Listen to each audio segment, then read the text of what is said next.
Hi வணக்கம்னு உங்கள் செல்வி வந்தாச்சு. இன்றைக்கி நம்ம குட்டீஸ்களுக்கு சாப்பாடு என்ன சாப்பாடுன்னு பார்த்துடலாமா? வாங்க பார்க்கலாம். பாருங்களேன், நம்மளுக்கு சமையல் ஆக்குறமோ இல்லையோ, கண்டிப்பாக அவங்களுக்கு காலையில் ஒரு வாட்டி சாயந்தரம் ஒரு வாட்டி சமையல் ஆக்கியே ஆகணும். என்னாச்சுன்னா அவங்க அப்பப்போ அம்மா சாப்பாடு இருக்கா அப்படின்னு கேட்குற மாதிரி குலைச்சிக்கிட்டே இருப்பாங்க. நான் நடக்கும்போது என்னை பார்த்து குலைப்பாங்க, வரும்போது என்னை பார்ப்பாங்க. பார்க்கும்போதே எனக்கு பாவமாக இருக்கும்.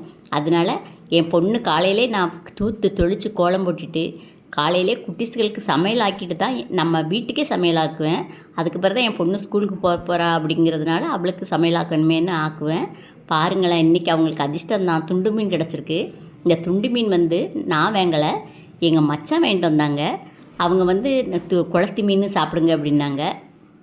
நம்ம வீட்டில் குளத்து மீன் யாருமே சாப்பிட மாட்டாங்க. என் பசங்களாக இருக்கட்டும், நானாக இருக்கட்டும், குளத்து மீன் நாங்கள் சாப்பிட மாட்டோம். அதனால் இது வேண்டாம் அப்படின்னு சொன்னேன். அவங்க அதை கேட்கவே இல்லைன்னு வச்சுட்டு போயிட்டாங்க.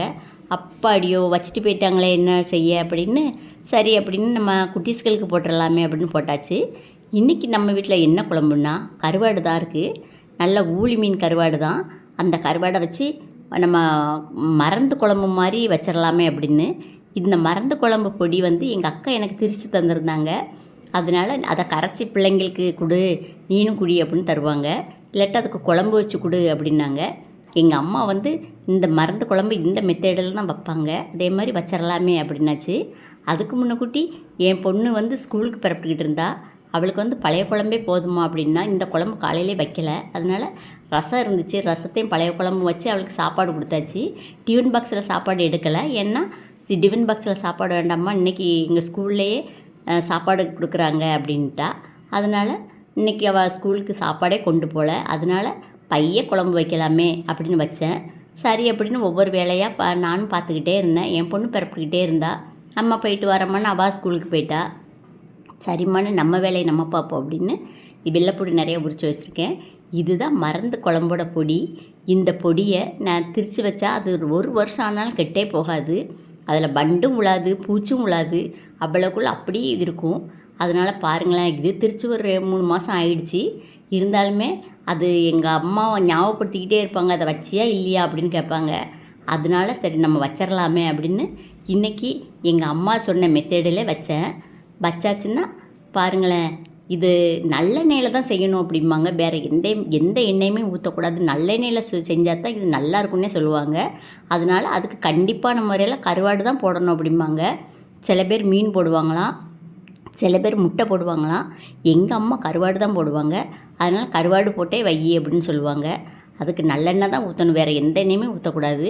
சரின்னு எங்கள் அம்மா சொன்ன மாதிரியே வைப்பமே அப்படின்னு வச்சேன். என் ஸ்டைலில் நான் வச்சேன், எங்கள் அம்மா ஸ்டைலில் எங்கள் அம்மா வைப்பாங்க. எனக்கு எப்படி வைக்க முடியுமோ அப்படி வச்சேன். இருந்தாலுமே பாருங்கள், எங்கள் அம்மா வச்ச ருசி எங்கே இருந்துச்சோ இல்லையோ, என் பசங்களுக்கு அம்மா நல்லா இருக்குமா அப்படின்னு சொன்னாங்க. சரி பரவாயில்ல அப்படின்னாச்சு. தக்காளி பழத்தை பாருங்களேன், நல்லா மசித்து தான் போடணும் அப்படின்னாங்க. நான் தக்காளி பழத்தை எப்போயுமே வெட்டும்போது அது உள்ளே இருக்கிற வெள்ளை கலரை நான் எப்போயுமே எடுத்துருவேன்.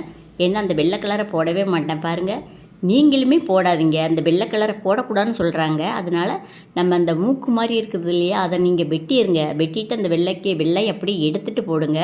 அதுதான் உடம்புக்கு நல்லதுன்னு டாக்டர்களே சொல்கிறாங்க. இந்த பாருங்கள், இப்படி வெட்டி எடுத்து தூர போட்டுறணும். அதனால் எந்த குழம்பு வச்சாலுமே இந்த தக்காளி பழத்தை நீங்கள் இப்படி வெட்டி எடுத்துருங்க. சில பேர் அதில் கொஞ்சம் கிடைக்குமேன்னு பிணைஞ்சு உள்ளே ஊற்றுவாங்க. கண்டிப்பாக அப்படி ஊற்றவே கூடாது, அது ரொம்ப உடம்புக்கு கெடுதலாம். அதனால் ஊற்றக்கூடாதுன்னு சொல்கிறாங்க. நான் ஏற்கனவே டாக்டர்கிட்ட ஒருட்ட கேட்டேன், இப்படி சொல்கிறாங்களே அப்படின்னு. ஆமாம், டாக்டரே சொல்கிறாங்க எல்லாமா அதை நீங்கள் போடவே கூடாது அப்படின்னு சொல்கிறாங்க. கண்டிப்பான முறையில் நம்மளுக்கு உழைக்கிறதே நம்ம சாப்பிட்றதுக்கு தானே. அதனால் உடம்புக்கு முக்கியத்துவம் கொடுக்கணும் இல்லையா, அதனால் கண்டிப்பாக அதை போடாதீங்க. சரி, டாக்டர்களே சொல்கிறாங்க, நம்ம ஏன் போடுவான்னு. அந்த காலத்தில் தக்காளி பழம் இயற்கையாக பழுத்துச்சு, அதை நம்ம போட்டோம். இப்போ அதை செயற்கையாக பழுக்க வைக்கிறாங்க. அதனால் போடவே கூடாதுன்னு சொல்கிறாங்க. சரி அப்படின்னு நம்ம போடக்கூடாது, அதனால் நீங்களும் போடாதீங்க. பாருங்களேன், இது நல்ல தக்காளி பழத்தை எண்ணெயிலே வசக்கியாச்சு. ரெண்டையுமே எண்ணெயிலே வசக்கி அப்படியே மூடி வச்சாச்சுன்னா அதுக்கப்புறம் தான் கடைசியில் தான் கருவாடையே போடணும்னு சொல்கிறாங்க. பாருங்கள், இந்த கருவாட்டில் ஏற்கனவே செல்லே கிடையாது, செல் இல்லாமல் தான் இருக்குது. ஏன்னா இந்த கருவாடு நான் போட்டது தான். நம்ம மீன் வாங்கணும் இல்லையா, அந்த மீன் நிறையா இருந்துச்சு. அதனால் அதில் ஒரு 10 கருவாடு எடுத்து காயப்படுமே நான் தான் போட்டேன். ஆனால் போட்டதுக்கு 10 கருவாடுமே எனக்கு தேரலை. அதில் 6 கருவாடு என்ன ஆச்சு எப்படி போச்சுன்னே தெரியல. நம்ம ரியா பிள்ளைங்கெல்லாம் எடுத்து நிறைய தான் கடிச்சு போட்டுட்டாங்க. கடிச்சதை நம்ம போடக்கூடாது இல்லையா? அதில் மிச்சம் 4 தான். அந்த 4ஐயும் கருவாடு ஆக்கி வச்சுருந்தேன். சரி அதை போட்டு குழம்பு வச்சிடலாமே அப்படின்னு பாருங்கள், அதில் உள்ள நடுவில் உள்ள முள்ளை எல்லாமே எடுத்து குழம்ப வச்சாச்சு. ஆனால் உண்மைக்குமேங்க அந்த குழம்பு நம்ம வைக்கும்போதே பக்கத்து வீடு அடுத்த வீடு எல்லா வீடுமே கண்டுபிடிச்சி கொடுத்துருது. பாருங்கள், இப்படி உங்களில் யார் இந்த குழம்பு வச்சு சாப்பிட்ருக்கீங்கன்னு கண்டிப்பாக கமெண்டில் சொல்லுங்கள். சூப்பராக இருந்துச்சு.